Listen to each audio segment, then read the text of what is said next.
6:33 చదవండి.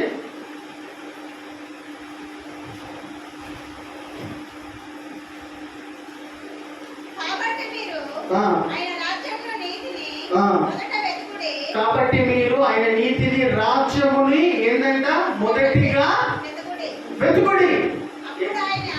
అప్పుడు అవన్నీ అనేది పైన లిస్ట్ ఇచ్చాడు దేవుడు. పైన లిస్ట్ ఉందా లేదా? అవన్నీ అంటే పైన అన్నీ ఉన్నాయి. రోటీ ఖానా మకాన్ सब कुछ है उधर. అవన్నీ కూడా అప్పుడు ఎప్పుడు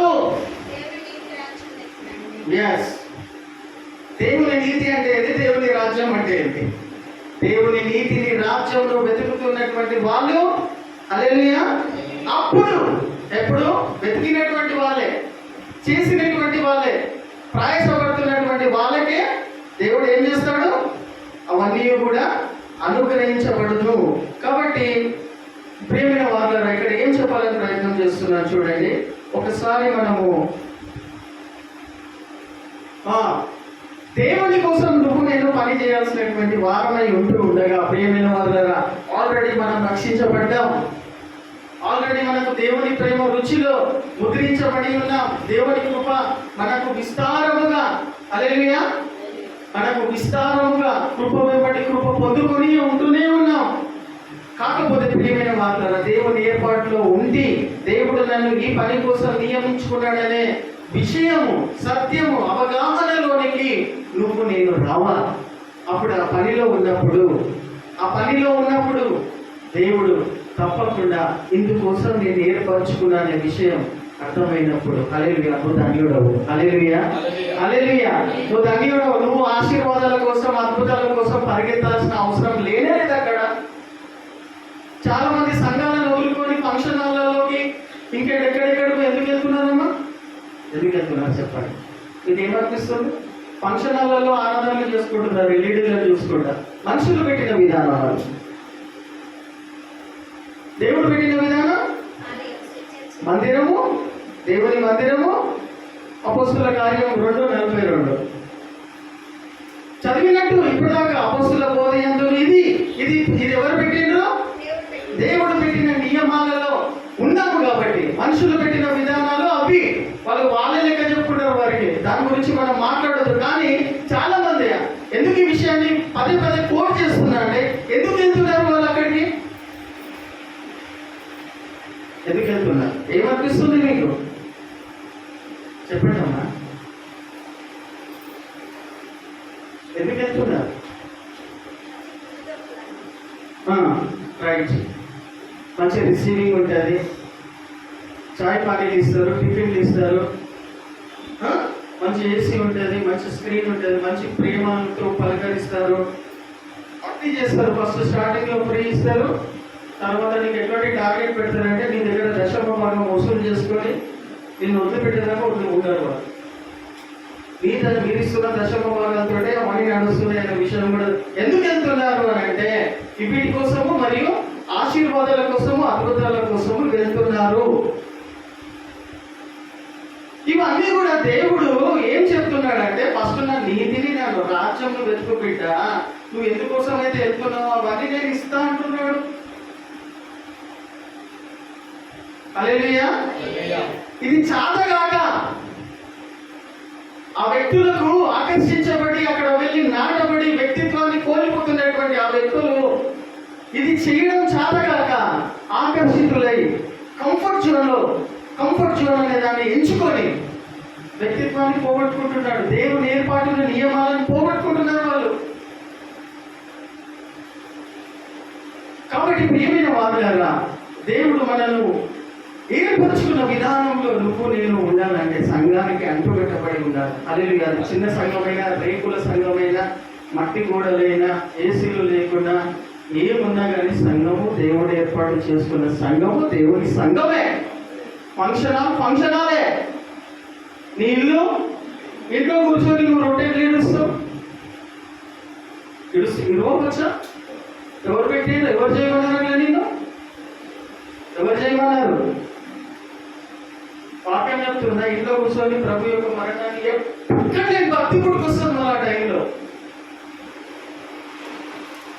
తీసుకొచ్చుకుంటారు, కుట్టించుకుంటారు. ఆ టైంలో ఎల్ఈడీలో చూసుకుంటా, స్క్రీన్లో చూసుకుంటా. అవునా కదా? అట్లా చేయమని ఎవరు చెప్పినారమ్మా నీకు? ఎవరు చెప్పినారు? ఫాస్ట్ ఫుడ్లో కనుక ఇప్పుడు కావాలని ప్రియమైన వారులారా, జాగ్రత్తగా పదే పదే ఎందుకు ఇది చెప్తున్నా? సంఘం యొక్క విలువను తెలుసుకోవాలని చెప్తున్నా. Hallelujah. What is the church of God? సంఘం యొక్క విలువను తెలుసుకోవాలని, సంఘాన్ని గౌరవించాలని, సంఘానికి వచ్చి దేవుని నామాన్ని ఘనపరచాలని.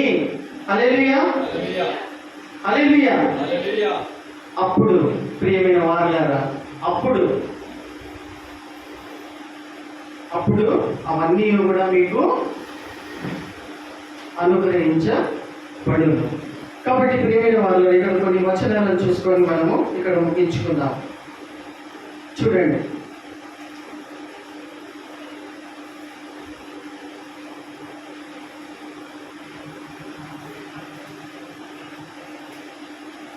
మత్తయి సువార్త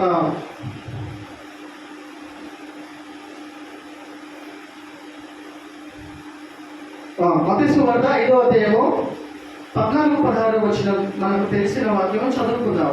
దేవుడు నేను ఇంటి కోసం ఏర్పరచుకున్నాడని.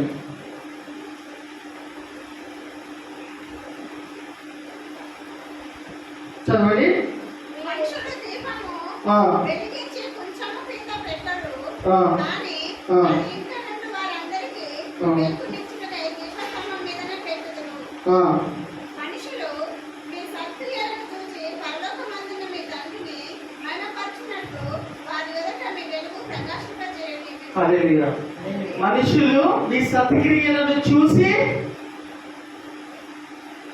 మనుషులు మీ సత్క్రియలను చూసి పరలోకంలో ఉన్నటువంటి తండ్రిని మహిమపరచుటకు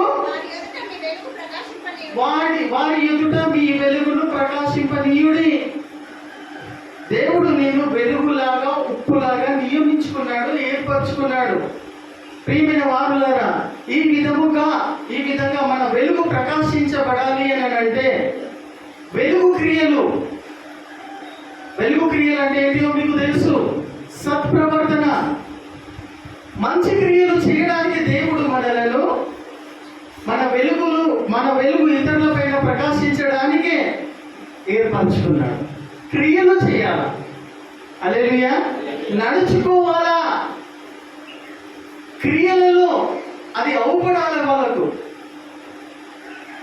ప్రియమైన వారులారా, అంతేకాకుండా చూడండి, మన క్రియలు అనేటి ఆ విధంగా ఉన్నప్పుడు మీరు సువార్త వాళ్ళకు చెప్పకుండానే మీ యొక్క వెలుగు వారిపైన ప్రకాశింపబడుతుంది. చూడండి, అంతేకాకుండా ఇంకొక వాక్యమును చూసుకొని మనము చూడండి.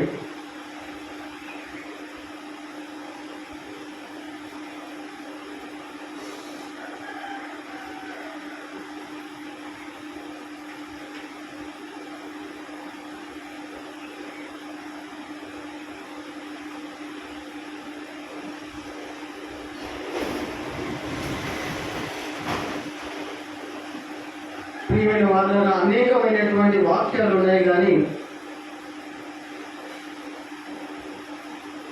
ప్రత్యేకంగా స్మాల్ ఎలిబ్రేషన్లో నేను మీకు తెలియజేస్తాను.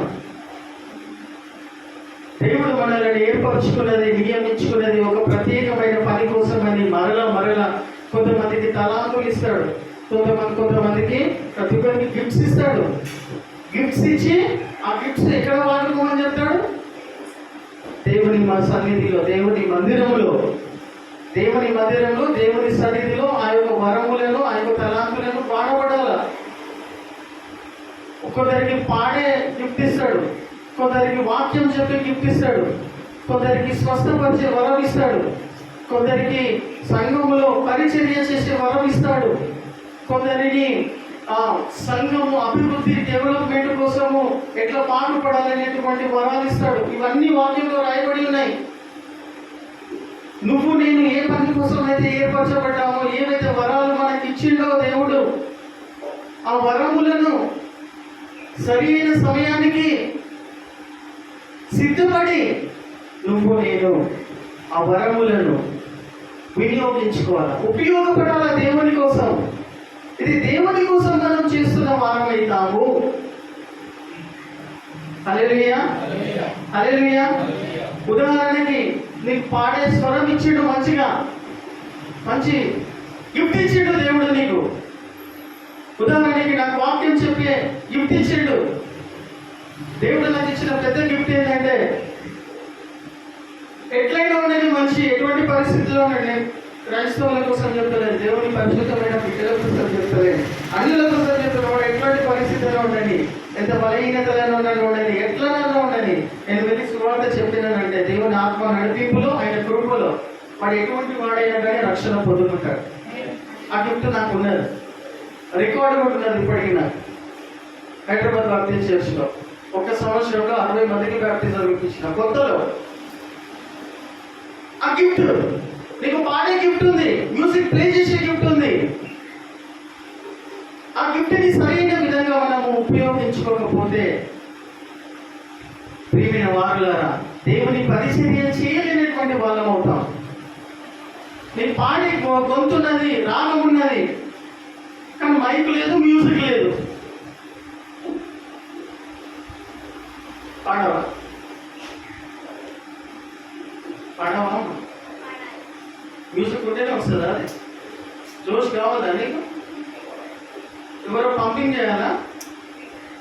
గిఫ్ట్ ఉందా? మాకు గిఫ్ట్ ఇచ్చాడు నీకు. మళ్ళా హల్లెలూయా. దేవుడు నీకు వరం ఇచ్చాడు, మైక్ లేదు, మ్యూజిక్ లేదు, పాడవా? దేవుడు నీకే ఇచ్చాడు ప్రత్యేకమైన గిఫ్ట్. పాటలు పాడితే మనుషులు రక్షణ పొందుతారు, అంతే. అంత గొప్ప గిఫ్ట్ ఇచ్చాడు. అంత గొప్ప ఇచ్చినప్పుడు ఇవి లేకపోతే నేను పాడను అంటే పరిచర్య చేయడానికి దేవుడు మా మందిరం ఇచ్చాడు. ఆ పరిచర్యలో నువ్వు చేయను అని అంటే